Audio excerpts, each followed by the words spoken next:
মা বোনেরা মাসিক অবস্থায় ভুলেও এই 5টি খাবার খাবেন না। যদি এই 5টি খাবার খান তাহলে ধীরে ধীরে আপনি ক্যান্সারের দিকে আক্রান্ত হবেন, অথচ আপনি নিজেও জানবেন না। মা বোনদের জন্য পিরিয়ড হওয়া, মেনস্ট্রুয়েশনাল পিরিয়ড, এটা একেবারে স্বাভাবিক অবস্থা। আর এটা হচ্ছে যালিকা হুকমুল্লাহ ইয়াহকুমু বাইনাকুম, আর এটাই হচ্ছে আল্লাহ তাআলার বিধান। আল্লাহ তাআলা আমাদের জন্য এটা ফয়সালা করে দিয়েছেন। এজন্য মা বোনদের যে পিরিয়ড হয়, মেনস্ট্রুয়েশনাল পিরিয়ড, আমার মায়ের হয়, আমার বোনের হয়, আপনার মায়ের হয়, আপনার বোনের হয়, অনেকে লজ্জায় এগুলো বলতে যায় না, জানতে চায় না, অথচ এটা আল্লাহর বিধান। এটা লজ্জাকর কোনো বিষয় না, এটা একেবারে স্বাভাবিক বিষয়। রাসূলের মাধ্যমে আল্লাহ তাআলা বললেন, ওয়ায়াসআলুনাকা আনিল মাহিদি কুল হুয়া আযা। হে রাসূল, লোকেরা যখন আপনাকে হায়াত সম্পর্কে জিজ্ঞেস করে আপনি বলে দেন এটা খুব কষ্টকর বিষয়। এই জন্য যে মা বোনরা হায়েজ অবস্থায় মেনস্ট্রুয়েশনাল পিরিয়ড হয় না, বুঝতে হবে ওই মা বোন অসুস্থ। ওই মা বোনকে সুস্থ করার জন্য হসপিটালে দৌড়াদৌড়ি করা হয়, অথচ যার হায়েজ হয় তার এটা হচ্ছে একটা সুস্থতার লক্ষণ।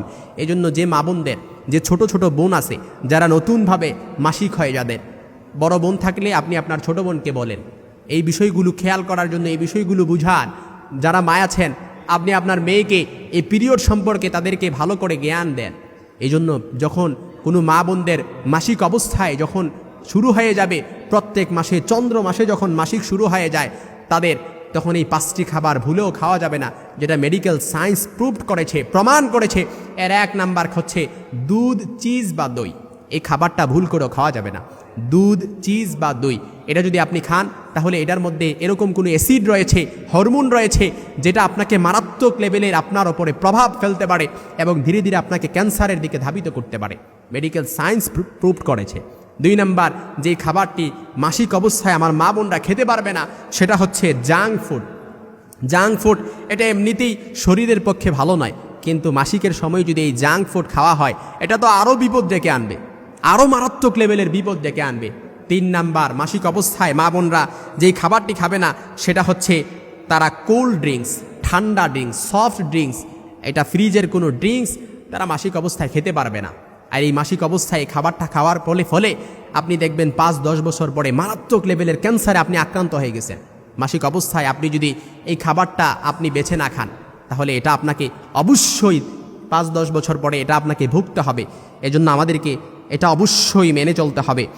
এজন্য কোল্ড ড্রিঙ্কস এটা খাওয়া যাবে না। একাধিক গবেষণায় এটাই প্রমাণ হয়েছে, যারা যে মা বোনেরা মাসিক অবস্থায় কোল্ড ড্রিঙ্কস খাবে, এই সময় এই ধরনের পানীয় খেলে ইউটেরাইন ওয়ালে রক্ত থেকে যায়, অর্থাৎ আপনার রক্ত থেকে যায়। এমনটা হতে থাকলে 5 থেকে 10 বছর পরে গিয়ে আপনি মারাত্মক ক্যান্সারে আক্রান্ত হওয়ার আশঙ্কা বহুগুণে বেড়ে যায়।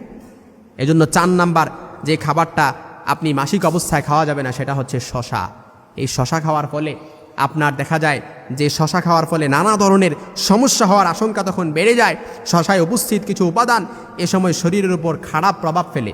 এজন্য পিরিয়ড থাকা অবস্থায় আপনি ভুল করেও শশা খাবেন না। 5 নাম্বার হচ্ছে আপনি কখনো লবণ খাবেন না, এমনকি লবণযুক্ত কোনো খাবারও তখন আপনি খাবেন না। এটা আপনার জন্য, আপনার শরীরের উপরে খারাপ প্রভাব ফেলবে। এজন্য মা বোনেরা যখন মাসিক হবেন তখন আপনি ঘাবড়ানোর কোনো কিছু নেই। মাসিক হয়ে গেলে আপনি কি করবেন, তখন আপনার শরীরের যত্ন নেবেন। যেই খাবারগুলো নিষিদ্ধ রয়েছে, চিকিৎসা বিজ্ঞান যে খাবারগুলো আপনাকে খাওয়ার জন্য নিষেধ করেছেন, এবং রাসূল সাল্লাল্লাহু আলাইহি ওয়াসাল্লামের সুন্নাহসম্মত কিছু খাবার আছে তিব্বে নববী থেকে, এই খাবারগুলো আপনি বেছে বেছে খান। আপনার শরীর সুস্থ থাকবে।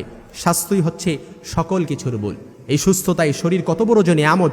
সূরাতুর রহমানের মধ্যে আল্লাহ তাআলা তখন বলেছেন, ফাবিআইয়ি আলাኢ রাব্বিকুমা তুকাযযিবান।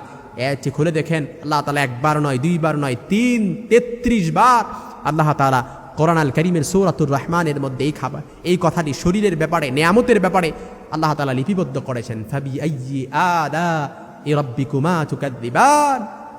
তোমরা আমার কোন কোন নিয়ামতকে অস্বীকার করবে, তোমরা আমার কোন নিয়ামতকে অস্বীকার করবে। আর নিয়ামতের ভেতরে সর্বোৎকৃষ্ট, সর্বোত্তম নিয়ামত হচ্ছে খাবার। শরীর সুস্থ থাকবে খাবারের মাধ্যমে, শরীর সুস্থ থাকবে খাবারের মাধ্যমে। এজন্য ওয়াসিহাতাকা কাবলা আন সাকামিক, হাদিসের ভাষায় বিশ্বনবী মুহাম্মদ সাল্লাল্লাহু আলাইহি ওয়াসাল্লাম বলেন, অসুস্থ হওয়ার আগে সুস্থতাকে কাজে লাগান। এজন্য আপনি আপনার শরীরকে সুস্থ করার জন্য আপনার খাবার, যেটা একেবারে নিট অ্যান্ড ক্লিন, নিরেট ক্লিন খাবার লাগবে। ফরমালিন মুক্ত খাবার খেতে হবে। এই যে মায়ের দুধের ভেতরে হার রাং ফিস শেতা বারিদাং ফিস সাইফ, ঠান্ডা লাগতে দেরি ওটা গরম হয়ে যায়, গরম লাগতে দেরি ওইটা ঠান্ডা হয়ে যায়, কারণ এটার 4 দিক থেকে কুদরতি দ্বারা বেষ্টন করা। এই জন্য আল্লাহ তাআলা আমাদেরকে যেই নিয়ামত দিয়েছেন, এই যে আমাদের পেটের ভেতরে যে পাকস্থলী রয়েছে, এই পাকস্থলীর ভেতরে আল্লাহ তাআলা একটা পিত্তরস দিয়েছেন। এই পিত্তরস থেকে, খেজুর থেকে যেভাবে রস টপ টপ করে বের হয়, এই পিত্তরস থেকে রস টপ টপ করে বের হয়ে আমাদের খাবারটাকে পিউরিফাই করে এটাকে হজম করে। এই জন্য আল্লাহ তাআলা অনেক নিয়ামত দিয়েছেন। এই জন্য মা বোনেরা মাসিক অবস্থায় না গাবড়িয়ে তারা 5টি খাবার, আমার মনে করে 5টি খাবার চিকিৎসা বিজ্ঞান প্রমাণ করেছে, এই 5টি খাবার যদি তারা ভুল করেও খায় তাহলে দেখা যাবে যে আস্তে আস্তে তাদের এই ক্যান্সারের দিকে তারা ধাবিত হচ্ছে, ক্যান্সারের ঝুঁকি তাদের বহুগুণে বেড়ে গেছে। আল্লাহ তাআলা আমাদের মা বোনদেরকে বোঝার তৌফিক দান করুক।